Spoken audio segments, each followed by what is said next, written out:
시편 88편에 있는 말씀을 같이 보았습니다. 시편 전체 중에 아마 오늘 우리가 읽었던 시편 88편에 있는 시는 가장 슬프고 가장 고통스러운 시로 불려지고 있어요. 그래서 이 시편 88편에 있는 시를 우리가 뭐라고 하냐면 비탄의 시다라고 이렇게 이야기하고 있습니다. 한 영혼의 공고함과 고통이 아주 처음부터 끝까지 구구절절히 이렇게 나타나 있는 거예요. 마치 그 온 모든 것이 다 완전히 몸에는 악창이고 상황이 최악의 상황에 처한 그 욥의 고통스러운 호소를 연상할 만큼 오늘 이 시편 88편의 시인은 극도의 고통 중에서 하나님 앞에 엎드려서 기도하는 아주 호소하고 애절한 모습을 우리가 시를 통해서 볼 수가 있습니다. 오늘 이 시는 끊임없는 비통의 노래, 그래서 시편 중에 가장 슬픈 시가 될 거예요. 누가 지었냐면 고라 자손 에스라 헤만이라는 사람이 지었대요. 다윗과 솔로몬 시대에 고라 자손의 그 자손 중에서 찬양대를 지휘한 그런 인물입니다. 오늘 그 시의 제목에 보면, 표제목에 보면 두 가지 음악 용어가 나타나요.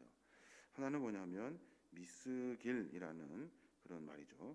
위에 보면 고라 자손의 찬송시, 곧 에스라인 헤만의 마스길, 인도자를 따라 마할랏 르안롯에 맞춘 노래, 이렇게 돼 있어요. 두 가지 음악 용어가 나오는데 하나는 마스길이라는 거 하고 또 하나는 마할랏 르안롯이라는 두 가지 용어가 나와요. 이 마스갈이라는 말은 무슨 말이냐면 생각하다, 깨닫다, 그런 의미가 들어있어요. 그래서 시를 통해서 명상을 할 수 있도록 또 교훈을 줄 수 있는 시를 마스길이라고 말하고, 또 마할랏 르안롯이라는 말은 무슨 말이냐면 고통스러운 병이라는 그런 뜻이에요. 그러니까 고통 중에서 부르는 그런 곡조가 붙어 있는 노래예요. 사람이 굉장히 고통스러운 상황에서 하나님을 찾는 그런 시가 되는 거예요. 오늘 시를 통해서 우리가 조금 들여다봐야 될 것이 있냐면, 그것이 뭐냐면 공고한 상황에서, 고통스러운 상황에서 오늘 시는 계속해서 기도를 멈추지 않는 시인의 모습을 우리가 엿볼 수가 있어요. 기도를 멈추지 말고 기도로서 승리하는 사람들이 되십시오 라고 말하고 있는 거예요. 오늘 그러니까 시인을 통해서 우리가 어떻게 기도해야 되는지 그 이야기를 조금 살펴볼 필요가 있는 거예요. 오늘 쭉 보면 첫 번째로 어떻게 기도하냐면 있는 그대로 솔직히 모든 것을 말하는 그런 시인의 모습을 우리가 엿볼 수가 있습니다. 3절부터 보면 계속 그렇게 말해요. 나의 영혼에는 재난이 가득하며 나의 생명은 스올에 가까웠사오니 나는 무덤에 내려가는 자같이 인정되고 힘없는 용사와 같으며 죽은 자 중에 던져진 바 되었으며 죽임을 당하여 무덤에 누운 자 같으니 주께서 그들을 다시 기억하지 아니하시니 그들은 주의 손에서 끊어진 자니이다 라고 말해요. 무슨 말이냐면 지금 자기의 상황을, 자기의 상태를 하나님 앞에 솔직하게 이야기하고 있는 거예요. 13절에는 또 뭐라고 하냐면 여호와여 오직 내가 주께 부르짖어 싸우니 아침에 나의 기도가 주의 앞에 이르리이다 라고 말해요. 나는 오직 주께 부르짖습니다 라고 말해요. 내 상황을 솔직하게 하나님 앞에 숨김없이 하나에서 열까지 자기의 심리적인 상태까지 전부 다 하나님 앞에 솔직하게 아뢰는 거예요.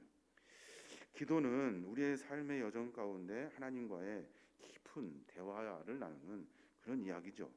그 대화의 가장 중요한 핵심은 내 상태를, 내 솔직한 모습을 하나님 앞에 올려드리는 거예요. 오늘 시인은 몇 가지, 여러 가지 이야기들을 아주 세세하게 기록해내고 있어요. 하나는 뭐냐면 자기가 지금 현재 육체적인 고통으로 말미암아 괴로워하고 있다는 거예요. 3절부터 계속해서 내 영혼은 죽은 자 같은 자 같습니다. 내 영혼은 무덤에 누운 자 같습니다. 내 상태는 지금 심각합니다 라고 말하고 있어요. 또 하나는 무엇을 고백하고 있냐면 가까이 있는 친구로부터 내가 지금 단절당하고 버림받고 있습니다 이렇게 이야기하고 있어요. 8절에 보면 그렇게 말해요. 주께서 내가 아는 자를 내게서 멀리 떠나게 하시고 나를 그들에게 가증한 것이 되게 하셨사오니 나는 갇혀서 나갈 수 없게 되었나이다 라고 말해요. 가까운 친구들에게 소외를 당하고 사회적인 고통을 겪고 있다는 거예요.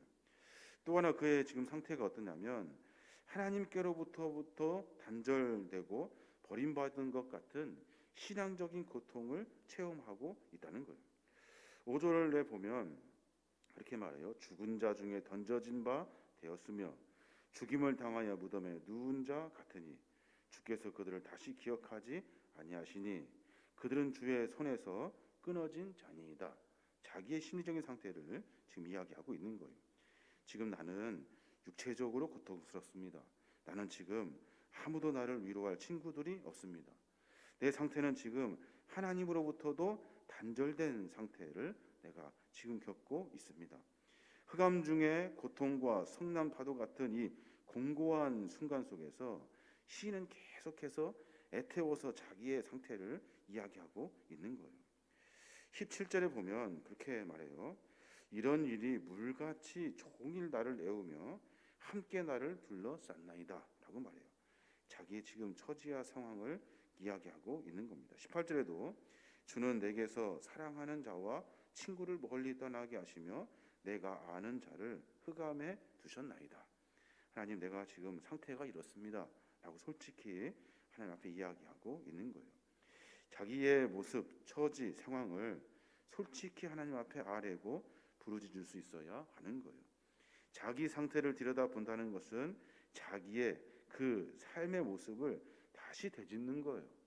하나님 보시기에 합당한지 또 내가 지금 어떤 상태인지를 하나님 앞에 이야기하는 거예요. 그 심리적인 상태를 하나님 앞에 그대로 토로할 때 하나님은 그 기도를 들으신다는 거예요. 또 하나 기도의 특징이 한 가지 더 있는데 그것이 뭐냐면 참으로 열심히 부지런히 부르짖고 있어요. 열심히.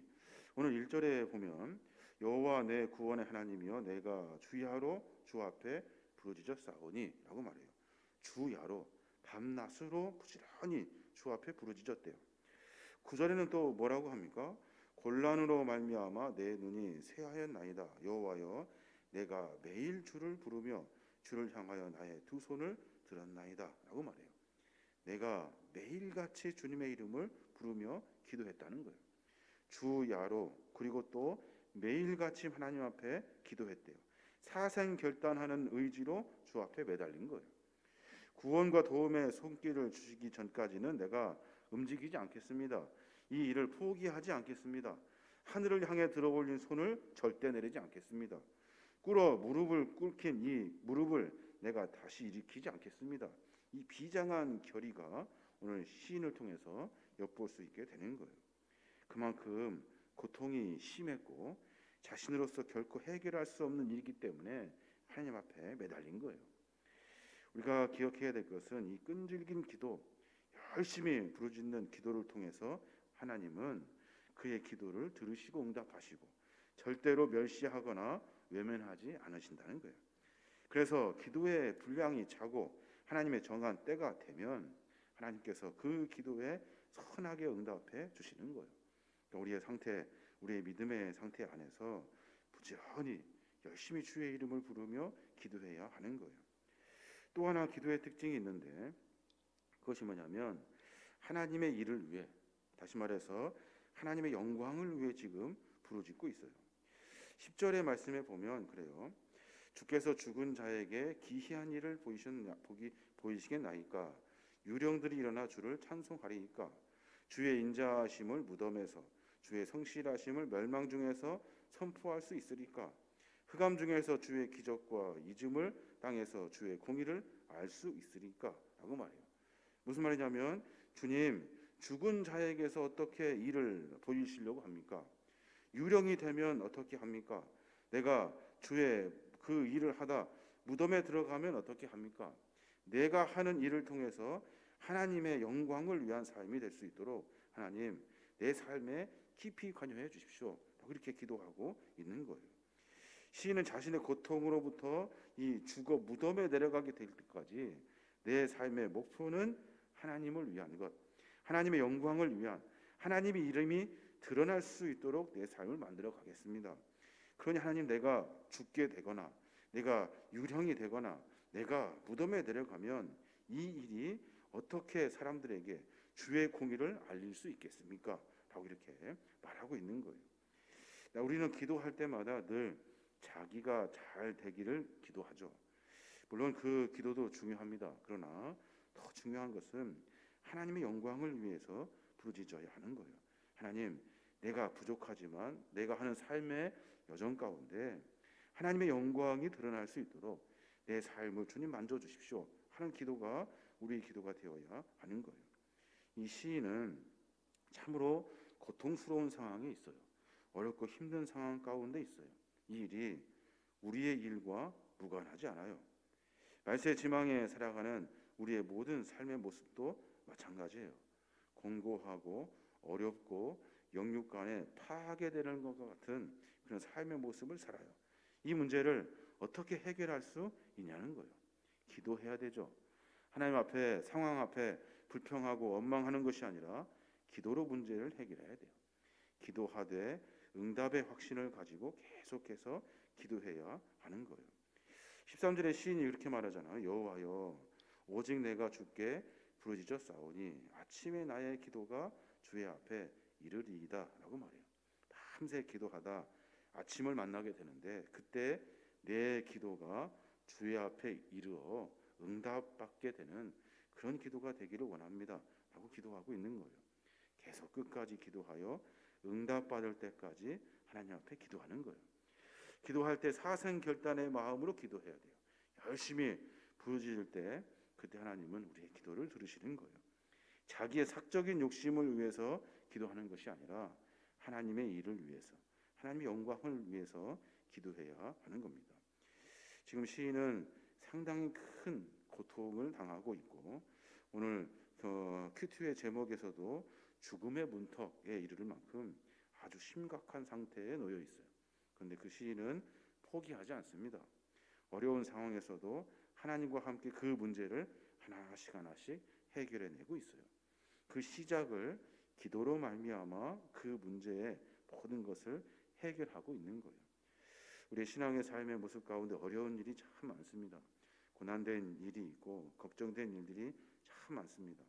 해결할 수 있는 유일한 방법은 세상적인 방법들이 아니라 신앙 안에서 믿음 아래 하나님께 이 상태를 솔직히 주 앞에 말하고 내 마음과 뜻을 다하여서 하나님께 부르짖는 기도를 통해서 응답받을 수 있는 거예요.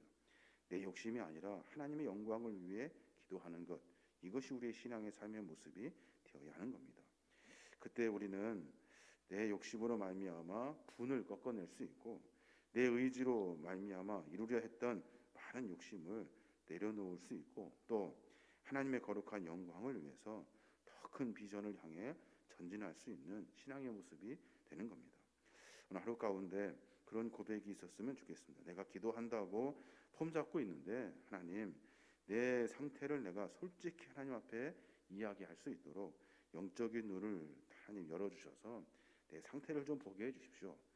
그리고 또 기도할 때 하나님, 내가 어떤 의지를 가지고 있는지 알기를 원합니다. 내가 그냥 세상의 것을 쫓으며 사는 그 욕심의 의지가 있는지, 내 본래 그 심성은 내 무엇인지, 내가 하나님 앞에 구하는 것이 주의 영광을 위한 것인지 나를 위한 것인지 한번 다시 깊이 되짚어서 내 상태가 이름에도 불구하고 나를 사용하기를 원하시는 하나님, 하나님의 영광을 드러낼 수 있도록 내 어려운 상태를 만들어 가시는 하나님을 다시 신뢰할 수 있도록 내 신앙과 믿음을 정비하게 해주십시오라는 기도가 우리의 기도가 되어야 될 줄 믿습니다. 오늘 하루 가운데 하나님, 기도할 때 응답해 주십시오. 기도할 때 내 상태가 하나님 앞에 상달될 수 있도록 나에게 솔직함을 주십시오라고 기도할 수 있는 저와 여러분이 되시길 주님의 이름으로 축원합니다.